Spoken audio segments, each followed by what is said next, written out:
So last comments. What's the one thing you want to tell our audience tonight about Wild World of Startups? I think, what sort of was always taught, in my family growing up and the way I've approached everything in my life, which is what you have to do with startups, is you have to work as hard as you possibly can. You have to set the bar extraordinarily high, and whenever you reach a goal, you can't ever feel content to have met that goal. You have to just set another goal that's kind of that much higher. And maybe take a few minutes when something really amazing happens to really just kind of revel in that. But as soon as you hit whatever that goal is, say, okay, what's next? And how can I get there? And always keep kind of working in that way. And I think if that's your mindset about everything, that can really help you succeed.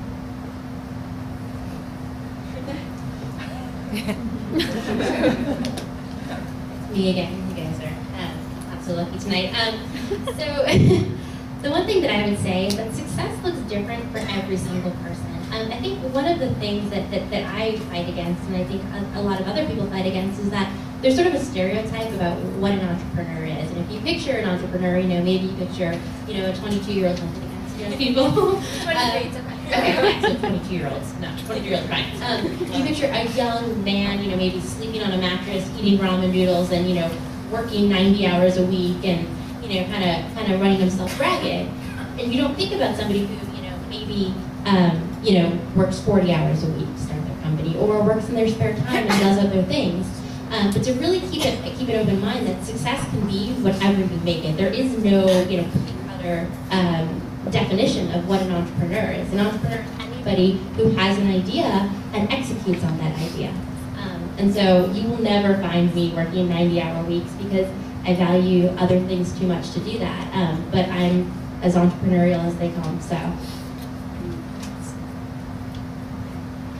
For me, basically, I think about every day, opportunities come when you don't know, so you really need to be ready for when the opportunity comes, because it won't come back again.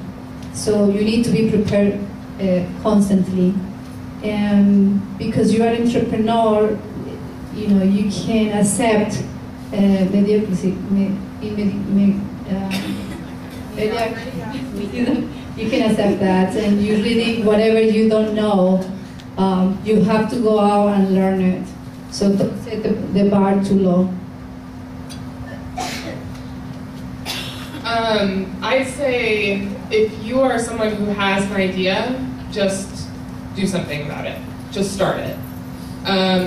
Over and over, when I have conversations with predominantly women about my company, a lot of times they'll say, well, I have this great idea, but I don't really want to take that step, or I'm not willing to take that risk, or I haven't started it yet. And I think my biggest advice is just start something. Doesn't matter how small it is, doesn't matter how many hours in your week you dedicate to it, just start something. At the end of the day, I always tell people if Diffuse 5 doesn't succeed and I fall flat on my face, it's absolutely fine, because I will have learned more in the 2 years that I've dedicated to this business than I probably would have learned in 10 at a big company. So it will be worth it no matter what happens. I'd have to say follow your passion. For me, I graduated undergrad a year and a half ago, and during undergrad, all I did was work, because I really enjoyed learning.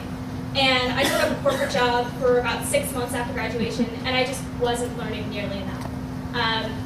We started the company about 10 months ago. I quit my job before we started the company, and I've absolutely loved it. Every day I'm learning something new, and that's what I enjoy doing. I love to learn.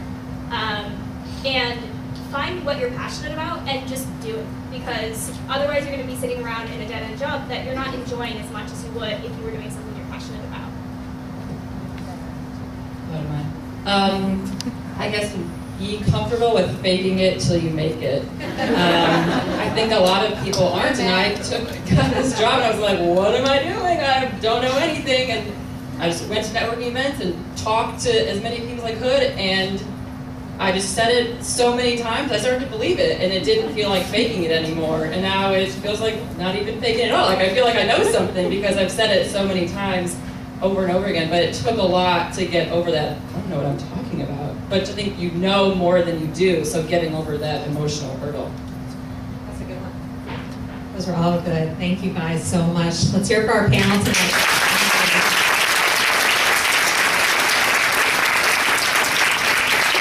Thank you for all your honesty and your input and your insight. It was really, really wonderful. Thank you. Thank you to all of you for coming out this evening and hearing us and joining us for this wonderful conversation. Thank you to New York Life, Define Beauty, TaskRabbit, MassChallenge, and of course, our wonderful host for this whole shindig, Exhale Magazine. Thank you all. Have a good night.